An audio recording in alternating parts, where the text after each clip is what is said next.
উপস্থিত তরিকাতে সালিকিন ও মাদ্রাসায়ে মাসুমিয়ার ছাত্ররা, এটা জুন মাস 2026 আর জুন মাসের 11 তারিখ বৃহস্পতিবার। এই মাসে 26শে জুন হলো মহরম চাঁদের। যদি চাঁদের কোনো তিথির অসুবিধা না হয় তাহলে 26 তারিখে হবে।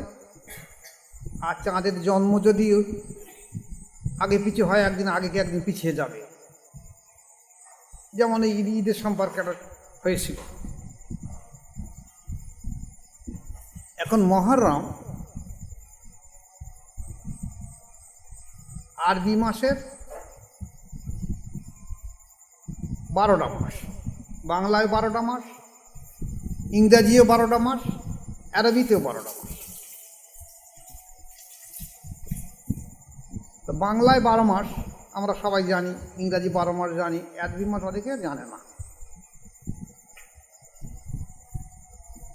তা বাংলা আমাদের দেশে, যদিও আমরা বাংলা ভাষাভাষী মানুষ, তবুও আমরা দেখেছি যে বাংলার যখন পয়লা বৈশাখ আসে তখন বাঙালিরা খানিকটা আনন্দ উৎসব করে।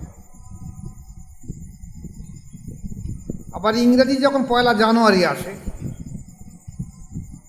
তখন খ্রিস্টানদের পাশাপাশি আমাদের বাঙালিরা, মুসলিমরা সবাই একটা আনন্দ করে।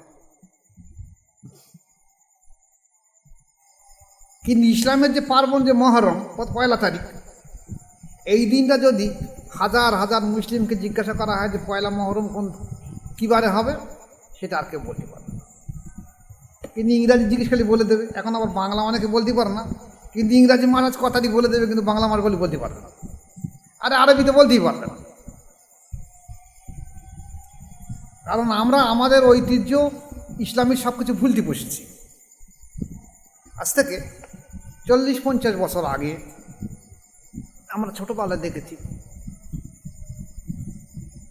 যখন ওই মহরমের চাঁদ উঠত তখন ও পাড়ায় লাঠি খেলা হচ্ছে, ও পাড়ায় লাঠি খেলা হচ্ছে, ঢোল বাজছে। তখন ওই দাদিরা, নানিরা বলতো মনে হচ্ছে মহরমের চাঁদ উঠেছে। লাঠি খেলা, ঢোল বাজানো, নিশ্চয়ই মহরমের চাঁদ উঠেছে।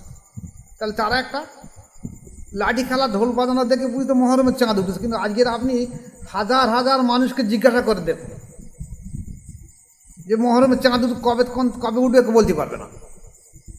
কিন্তু রোজার চাঁদটা দেখতে পাই, কারণ কাল থেকে রোজা করতে হবে বলে। আর ঈদের চাঁদটা দেখতে চায়, কত তাড়াতাড়ি রোজাটা ছাড়া যায়, মানে আর সহ্য করতে পারতেছে না। তো এই দুটো জিনিসই চাঁদ দেখার চিন্তা ভাবনা করে, আর কিন্তু মহরমের চাঁদ আর কোনো চাঁদ দেখে না। অথচ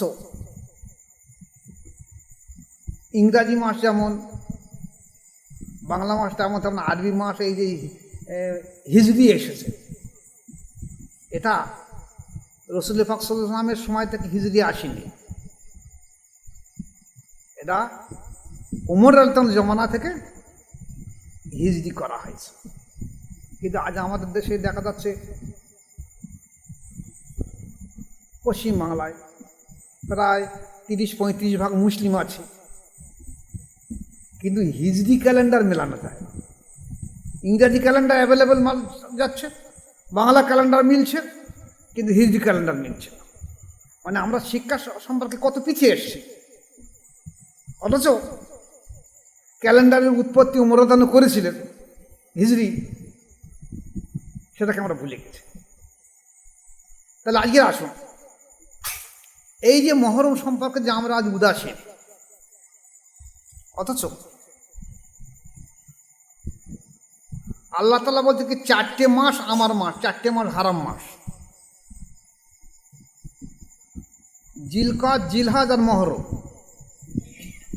জিলকাদ, জিলহাজ আর মহরম, আর একটা হলো রজব মাস। এই 4টে মাসে এটা খাস করে আমার মাস। এ মাসে সমস্ত খারাপ জিনিস করাই হারাম বলা হয়েছে। তাহলে আমি মহরমের চাঁদই দেখলাম না, জানলাম না, বুঝলাম না, এই মাস থেকে আমি পরেশ করবো কি করে? এবার আসুন, মহরমের দুটো সাইড আছে। একটা এসেছে হোসাইন রাজি আল্লাহ বা হোসাইন আলাইহিসসালাম, যে নামই বলুন, যেদিন উনি কারবালায় শাহাদাত বরণ করেন, সেই দিন থেকে মহরম হয়েছে বিষাদ বা দুঃখের। আর পৃথিবীর যেদিন থেকে উৎপত্তি হয়েছে, আদম আলাইহিস সালামের পৃথিবীতে এসেছে, সেদিন থেকে হোসাইন আলাইহিস সালামের শাহাদাতের আগ পর্যন্ত মহরম ছিল আনন্দের। মহরম ছিল আনন্দের। কারণ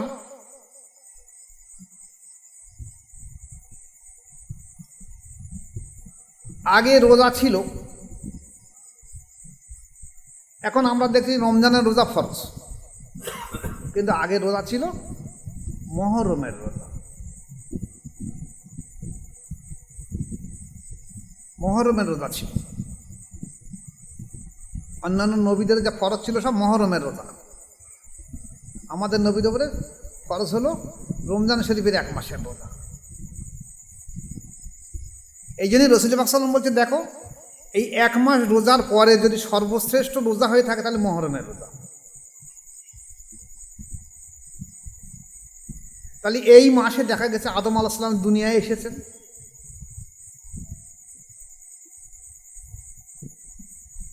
বা যত ভালো কাজ, ফেরাউন মুসা আলাইহিস সালামের জমানার নীল নদ থেকে ফিরে আসেন, সেদিনও ওই আশুরার দিনে। ইব্রাহিম আলাইহিস সালামকে যে অগ্নিকুণ্ড থেকে বার করা, সেও এই দিনে। ইউনূস আলাইহিস সালাম মাছের পেট থেকে যে বাইর হওয়া, সেও এই দিনে। যত ভালো কাজ পৃথিবীতে এসেছে সব এই মহরম আশুরার উদ্দেশ্য করে। এটা একটা স্মরণীয় জিনিস। আর সর্বশ্রেষ্ঠ স্মরণীয় জিনিসগুলো আমরা একদম ভুলে গেছি। এইবার এ সাইডটা তো ভুলে গেছি, যেমন তেমনি আর একটা সাইড, যেটা যে হোসাইন আলাইহিস সালাম বা হোসাইন রাদিয়াল্লাহু আনহু, উনি যে শাহাদাত বরণ করেছেন শুধুমাত্র নানার দিন, নানার আহলে বায়াতকে টিকিয়ে রাখার জন্যে, সেটাও আমরা বলতে বসেছি। যেমন দেখা গেছে বিদায় হজে হুজুর পাক সাল্লাল্লাহু আলাইহি ওয়াসাল্লাম, যারা উমরা বা হজে গেছেন তারা দেখবেন যে জায়গাটাকে রাসূল পাক সাল্লাল্লাহু আলাইহি ওয়াসাল্লাম দাঁড়িয়ে খুতবা দিয়েছিল, সেই যে পাথর পাহাড়, ওখানে তা উনি তখন বলেছিলেন, দেখো এ আমার সাহাবারা, আমি তোমাদের সামনে দুটো জিনিস রেখে যাচ্ছি। এই দুটো জিনিস যদি তোমরা আঁকড়ে ধরতে পারো তাহলে তোমার জীবনে পথভ্রষ্ট হবে না, গোমরাই হবে না। কারণ চিরকাল তো আমি তোমাদের সামনে থাকবো না। একটা হলো কোরআন, যেটা কালামুল্লাহ, আর একটা হলো আমার ইতরত।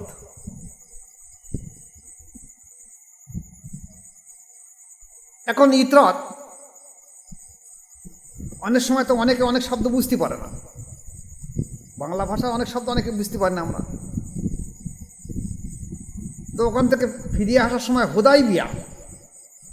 হোদাইবিয়ার ওখানে হুজুর পাক সাল্লাল্লাহু আলাইহি ওয়াসাল্লাম আবার ওনার উটের উপরে বসে সাহাবাদের ফের বলেছিলেন যে, আমার সাহাবারা শুনে নাও, আমি তোমাদের সামনে দুটো জিনিস রেখে যাচ্ছি, তোমরা যদি আঁকড়ে ধরো তাহলে তোমরা জীবনে পথভ্রষ্ট গোমরাই হবে না।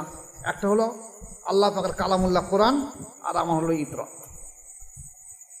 তো সাহাবায়ে কেরাম তখন তাকিয়ে আছেন, ইতরত জিনিসটা কী, অনেকে বুঝতে পারেনি, অনেকে বুঝেছে। উনি আল্লাহ তাআলাকে ডাক করেন, আলী এসো, এদিকে এসো। তখন ওনারা ইহরাম অবস্থায় আছে। তো ইহরাম অবস্থায় আল্লাহ তাআলা হাত মোবারক ধরে উঁচু করলেন, পরে বলেছিলেন যে আলী হলো আমার ইতরাত। নারা তাকবীর, নারা রিসালাত, মুজাদ্দিদুজ্জামান আলা হযরত মুর্শিদ কিবলা। ইতরাত মানে কি? বংশধর। তাহলে আমি তোমাদের সামনে দুটো জিনিস দেখে যাচ্ছি। এখন এইটা আজকেরকার ওলামা সমাজ এই ইতরাতটাকে করেছে কি, কেউ বলছে কোরআন আর সুন্নত, কেউ বলছে কোরআন আর হাদিস। আমি ইতরাত বললে তাহলে রসুলের বংশধরদের মেনে নিতে হবে। এখন এই কোরআন আর সুন্নত আর কোরআন আর হাদিস এসে কখন? কারবালার ইতিহাস ঘটনা ঘটার পরে, যেমন আজকের যেমন যদি গভর্নমেন্ট পরিবর্তন হয়, গভর্নমেন্ট পরিবর্তন হওয়ার সঙ্গে সঙ্গে দেখা যাচ্ছে অধিকাংশ মানুষ সে গভর্নমেন্টের ফেভারে কথা বলবে, গভর্নমেন্টের বিরোধিতা করবে না। তো দ্বন্দ্ব বেঁধেছিল কি, আল্লাহ তাআলার পরে খেলাফতের দাবিদার ছিল হাসান রাদিয়াল্লাহু। এবার হাসান রাদিয়াল্লাহুর পরে খেলাফতের দাবিদার হবে হোসেন রাদিয়াল্লাহু।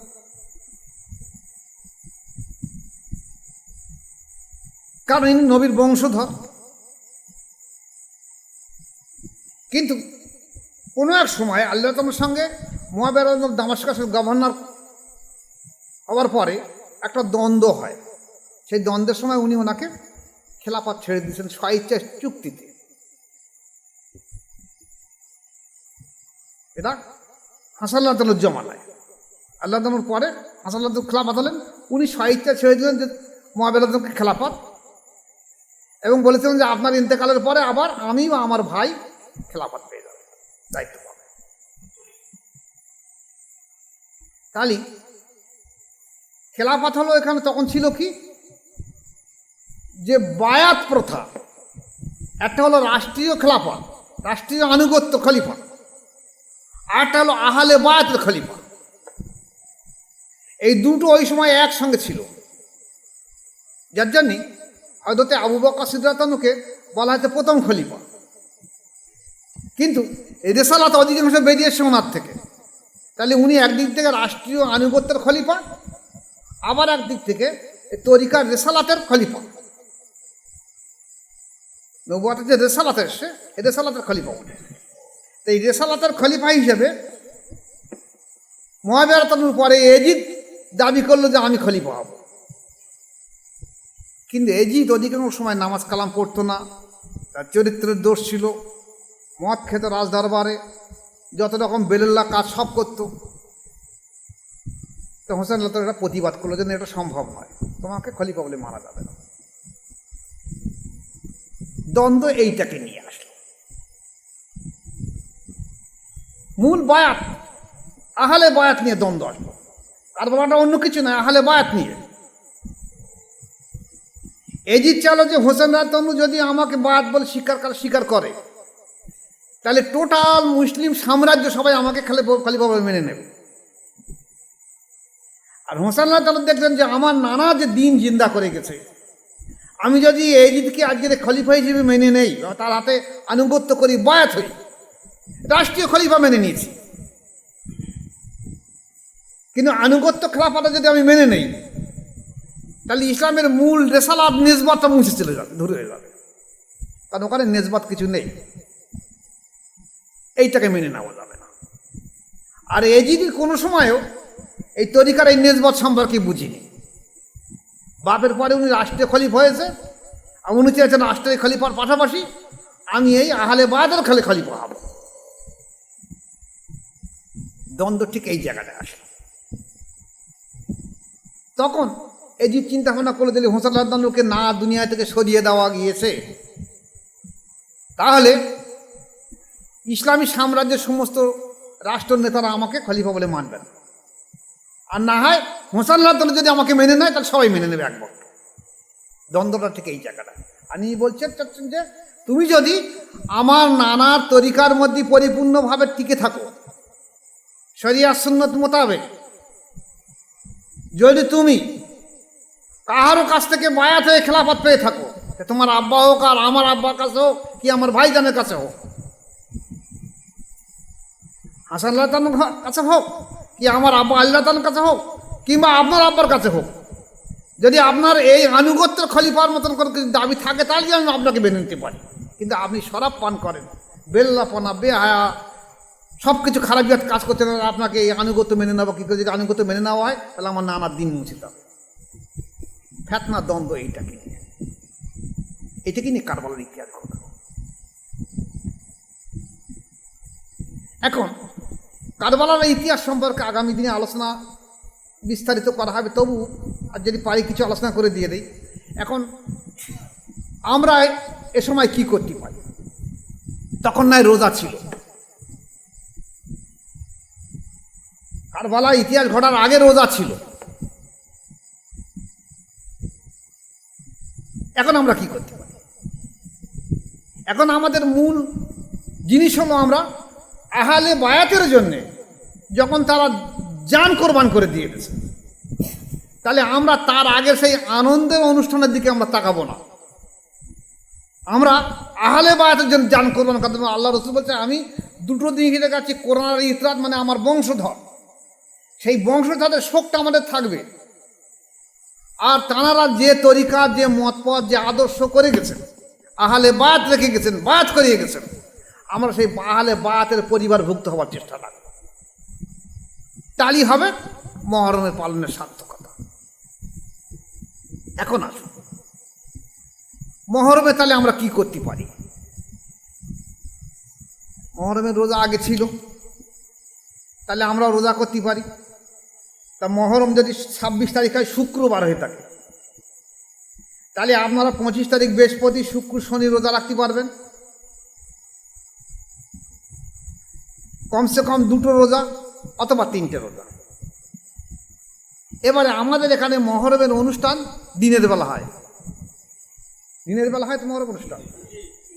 তা মহরমের অনুষ্ঠান যখন দিনের বেলা হয়, তখন 25 তারিখ মানে মহরমের আগের দিন, আশুরার আগের দিন। সেই হিসেবে যারা এখানে আসবে ওদিন রোজা রাখবে না। তারপরের দিন 26 তারিখ যে আশুরা, 26, 27 দুদিন করে দিয়ে দেবে, কি 26, 27, 28 করে দিয়ে দেবে। আর যারা এখানে আসতে পারবে না, বেশি করে মেয়েরা, মা বোনেরা তো এখানে আসার অনুমতি নেই, তাহলে ওরা 25, 26, 27 3 দিন রোজা রাখবে। আর কি করবে? দান সাদগা করবে, যদি কেউ পারে, পেরে ওঠে। তরিকার যদি কোনো ভাই এক গ্রামে 5-7 জন থাকে, তারা সবাই মিলে কিছু পয়সা করে দিয়ে, মানুষকে কিছু খিচুড়ি রান্না করে দিয়ে, বা একটু শরবত বিলি করে দিয়ে, কিছু খরমা বিলি করে দিয়ে সাদগা করা, রোজা করা, আল্লাহ পাকের কাছে দোয়া করা, যাতে আহলে বায়াত জিন্দা হয়, এটা উদ্দেশ্য, এটা রেখে নিতে হবে। শুধুমাত্র আমল করার জন্য না, রাত্রে কোরআন তেলাওয়াত করতে পারবে। কারণ এই দিনটা এমনই একটা জিনিস, এই আহলে বায়াত সম্পর্কে বলা হয় যে যেদিনই হোসেন রাদিয়াল্লাহু তাআলা কারবালায় শহীদ হন,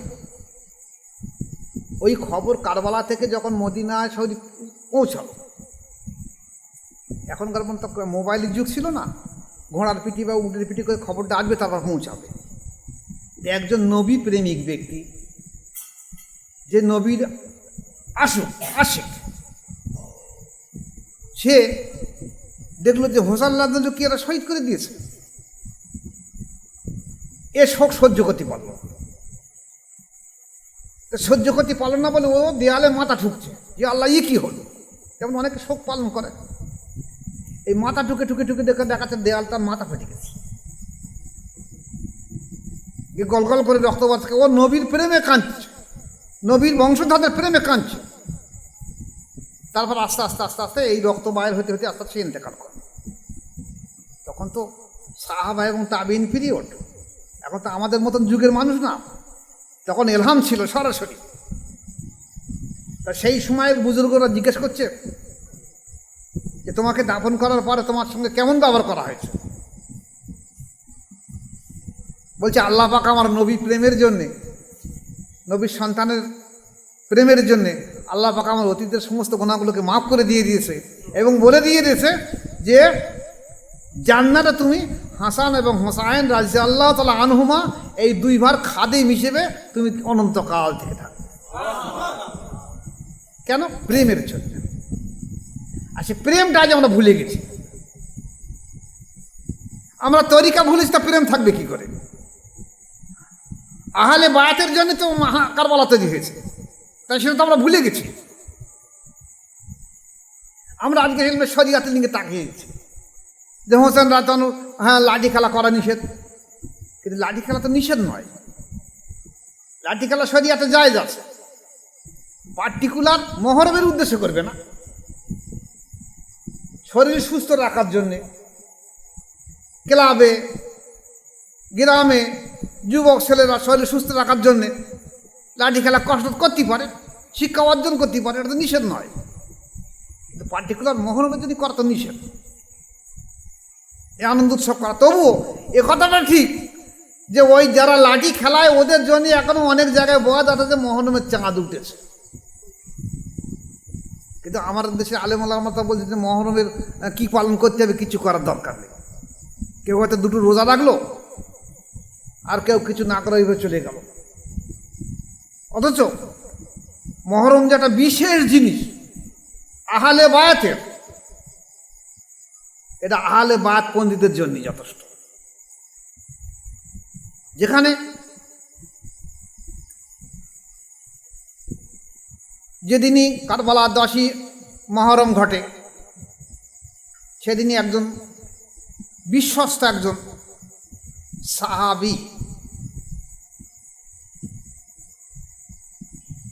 তিনি স্বপ্ন দেখছে যে সমস্ত আদম আলাইহিস সালাম থেকে শেষ নবী পর্যন্ত সমস্ত নবীদের স্ত্রীরা মায় ফাতেমা রাদিয়াল্লাহু আনহা পর্যন্ত কারবালার মাঠে দাঁড়িয়ে আছে। আর ফাতেমা রাদিয়াল্লাহু আনহা চোখ দিয়ে অঝর ঝরে পানি ঝরছে, নিজের আঁচল মোবারক নিয়ে কারবালার মাটিতে আস্তে আস্তে পুঁছে পুঁছে দিয়ে দিচ্ছে। তো সমস্ত নবীদের স্ত্রীরা জিজ্ঞাসা করছেন যে মা কি হবে, কি ব্যাপার, কেন তুমি কারবালার মাটিগুলো মুছে দিচ্ছ? বলছে আমার সন্তান আর হোসাইনকে আজকের এই জায়গাটায় শহীদ করে দেওয়া, তাই আমি কাঁদছি আর কারবালা সেই মাটির দিকে আঁচলটা দিয়ে মুছিয়ে দিয়ে দিচ্ছি যাতে ধুলোটা যেন কম থাকে এখানে। আজ আমরা আশুরা ভুলতে বসেছি। হুজুর পাক সাল্লাল্লাহু আলাইহি ওয়াসাল্লামের জামানায় যে রাহাতুল কুলুবি এসেছে, সাহাবাদের সামনে উনি বসে আছেন, এমন সময় দেখলেন যে মুআবিয়া রাদিয়াল্লাহু তখন বুড়ো বয়সে ওনার সন্তান হলো এজিদ, ঘাড়ে করে নিয়ে আসে। আল্লাহ রাসূল বলছেন দেখো একটা জান্নাতি ব্যক্তির ঘাড়ে একটা জাহান্নামী বসে আছে। তা মুআবিয়া রাদিয়াল্লাহু সাহাবা, আমাদের দেশে অনেকে আবার অনেক তরিকাতপন্থী আছে, আমি এই জায়গাটা ঘুরিয়ে পিছিয়ে আসি। অনেক তরিকাতপন্থী আছে, তারা ইশকে বা মহব্বতে মুআবিয়া রাদিয়াল্লাহু আনহুকে সাহাবা বলতে রাজি নয়। কিন্তু আমাদের তরিকার সর্দার মোজাদ্দেদ আল হোসেন তারা বলছেন হ্যাঁ উনি বিশ্বস্ত সাহাবী, তাহলে আমাদের মেনে নিতে হবে। দ্বিতীয় হলো বড় পীর আব্দুল কাদের জিলানী রহমতুল্লাহ আলাইহি, উনি বলছেন যে মুআবিয়া রাদিয়াল্লাহু আনহু যে ঘোড়ায় চড়ে বেড়াতেন, আমি আব্দুল কাদের জিলানী সেই ঘোড়ার খুরের ধুলোর যোগ্যতাও আমি নই, কারণ উনি সাহাবা, তাহলে সম্মান দিয়েছে। এছাড়া আমি আমার জীবনের দিকে তাকিয়ে বলছি, তখন আমি কাদরিয়া এবং চিশতিয়া তরিকার বহু কিতাব দেখি, আর এই কাদরিয়া চিশতিয়া তরিকা দেখাতে মুআবিয়া রাদিয়াল্লাহু আনহুর উপরে একটা ঘৃণা বা লানতের ভাব দিয়ে দিয়েছে যে শব্দ শোনা, উনি ওনার ছেলেকে এজিদকে কেন খেলাফার দায়িত্ব দিয়ে গেছে। তো আমার মনেও মুআবিয়া রাদিয়াল্লাহু সম্পর্কে একটা খারাপ ধারণা ছিল, যথেষ্ট খারাপ ধারণা, বায়াত হওয়ার পরেও খারাপ ধারণা ছিল। দীর্ঘদিন তরিকা কাজ করার পরে একদিন মহরম মাসে আমি তখন মহরমের 10 টাকা রোজা করতাম, এখন আর শরীর পেরে ওঠে না। দেখছি রসুল পাক সাল্লাম এসে আমাকে বলছে যে তুমি মুআবিয়ার উপরে এত তোমার ঘৃণা আক্রোশ কেন? তাই বলি ইয়া রাসূলুল্লাহ, বললাম উনি এই যে হুসাইন রাদিয়াল্লাহুকে শহীদ করেছেন, যে আক্রোশ তো আমার থাকবেই। তা বলছে না, তুমি ওকে মাফ করে দিয়ে দাও। আমিও ওকে মাফ করে দিয়েছি। তাই আমি বললাম ঠিক আছে, আমি মাফ করে দিয়ে দিলাম। তো মাফ করে দেওয়ার পরে মুখে তো বলে দিয়েছি, কিন্তু হুজুর পাক সাল্লাল্লাহু আলাইহি ওয়াসাল্লাম বলছেন দেখো তুমি কিন্তু মুআবিয়াকে পরিপূর্ণ মাফ করে দিতে পারো, তোমার মনের মধ্যে এখনো কষ্টবোধ রয়েছে। আমি বললাম না ইয়া রাসূলুল্লাহ, আমি মাফ করে দিয়ে দিছি। বলছে না দাও। তখন উনি ওনার সারা হাত মোবারক আমার সিনার উপরে কয়েক পলক রাখলেন। রাখার পরে হাতটা তুলে নিয়ে বললেন বলো মুআবিয়া রাদিয়াল্লাহু তোমার সঙ্গে কেমন মনে থাকলেন? উনি তো বিশ্বাস সাহাবা ইসলাম। আমি মেনে নিয়েছি। সেদিন থেকে আমি আর কোনোদিন মুআবিয়া সম্পর্কে আর কোনোদিন কোনো কটু মন্তব্য করিনি, এবং আমি আমার মুরিদদেরকে বলে দিয়ে দিচ্ছি, যেহেতু রাসূল পাক সাল্লাল্লাহু আলাইহি ওয়াসাল্লাম আমাকে সরাসরি বলেছেন উনি একটা বিশ্বস্ত সাহাবা, এবং তুমি ওনাকে মাফ করে দিয়ে দাও, ওনার সম্পর্কে কোনো কটু ধারণা কুধারণা রাখবে না।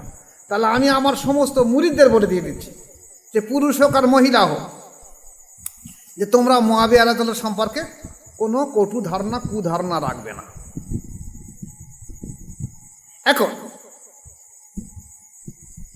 সেই মজলিসে আলী রাদিয়াল্লাহু বললেন ইয়া রাসূলুল্লাহ, বললাম যদি মুআবিয়া রাদিয়াল্লাহু জান্নাতি হয় তাহলে ওনার পিঠে যে ছেলেটা আছে তো এজিদ, তাহলে ও জাহান্নামী হবে কেন? হুজুর পাক সাল্লাল্লাহু আলাইহি ওয়াসাল্লাম বলছেন দেখো এই আলী, এই আমার আহলে বায়াত, আমার এই যে দুটো সন্তান আছে হাসান আর হোসেন, ওনারা কিন্তু 3 ভাই, হাসান রাদিয়াল্লাহু, হোসেন রাদিয়াল্লাহু আর মুহসিন রাদিয়াল্লাহু। তা মুহসিনরা শিশুবেলায় সে ইন্তেকাল করে বলে এই দুজনা জীবিত ছিল বলে দুজনের নাম বিখ্যাত, হাসান আর হোসাইন, আর নাম ছিল মুহসিন। তাই দুটো সন্তানকে রাসূল পাক সাল্লাল্লাহু আলাইহি ওয়াসাল্লাম বলছেন ওরা আমার সন্তান। আমরা বলতাম কি নাতি বলতাম, নাতি পোতা বলতাম, উনি বলতেন ওটা আমার সন্তান, এবং সেই হিসেবে স্বীকৃতি হয়ে গেছে আমার সন্তান হিসেবে। তা আল্লাহ নবী বলছেন আলী শুনে নাও, এই যে মুআবিয়ার পিঠে যে এজিদে ঘাড়ে বসে আছে, ওই এজিদ তোমার এই দুটো সন্তানকে শহীদ করে দিয়ে দেবে, যেটা জিবরাইল আলাইহিস সালাম আমাকে জানিয়ে দিয়ে গেছে।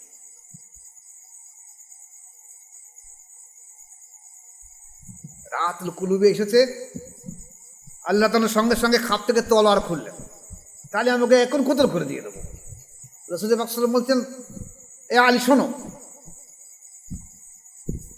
ও তো এখনো তোমার সন্তানকে শহীদ করিনি,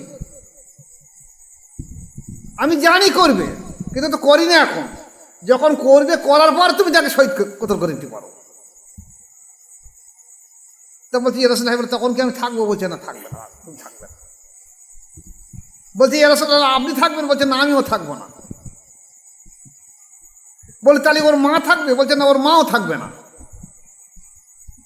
বলে তাহলে আমার দুটো সন্তানের জন্য দুনিয়ায় কারা কাঁদা করবে? যদি কারবালায় আমার বংশধররা সব শহীদ হয়ে যায় তাহলে শোকটা পালন করবে কে? কারা? রাসূল পাক সাল্লাল্লাহু আলাইহি ওয়াসাল্লাম দেখো আলী শুনে রেখে দাও, বিশ্বে যত আহলে বায়াত থাকবে তারা সব শোকাতুর হয়ে উঠবে, সারা বিশ্ব শোকাতুর হয়ে উঠবে। এমনকি আমি এক সময় একটা হরিণকে বড় উপকার করেছিলাম, তার কৃতজ্ঞতা স্বরূপ হরিণে বুনো হরিণীর যাত্রীরা ওই আশুরার দিন থেকে, ওই 10ই মুহররমের দিন থেকে পৃথিবী যতদিন থাকবে তারা ওই দিন শোক পালন করবে এবং বাচ্চাদেরকে কোনো জিনিস দুধ পান করাবে না, আর নিজেরা কোনো জিনিস খাদ্য খাবে না সেদিন। আর আহলে বায়াত যারা থাকবে তারা শোকাতুর হয়ে উঠবে। তাহলে আশুরা বা 10ই মুহররম সাধারণের জন্য নয়, আহলে বায়াতদের জন্যে, যে আমাদের ঈমান আমরা আজ যে আমাদের অন্তর আল্লাহর জিকিরে জারি আছে, এই রেসালাতটা ওখান থেকে বয়ে এসেছে। এই বেলায়েত ওখান থেকে এসেছে। হোসেন রাদিয়াল্লাহু যখন কারবালায় শহীদ করার সময় হয়ে উঠল, উনি তখন কারবালার লড়াইতে চলে যাবেন, তখন একমাত্র জয়নুল আবেদিন রাদিয়াল্লাহু আছে।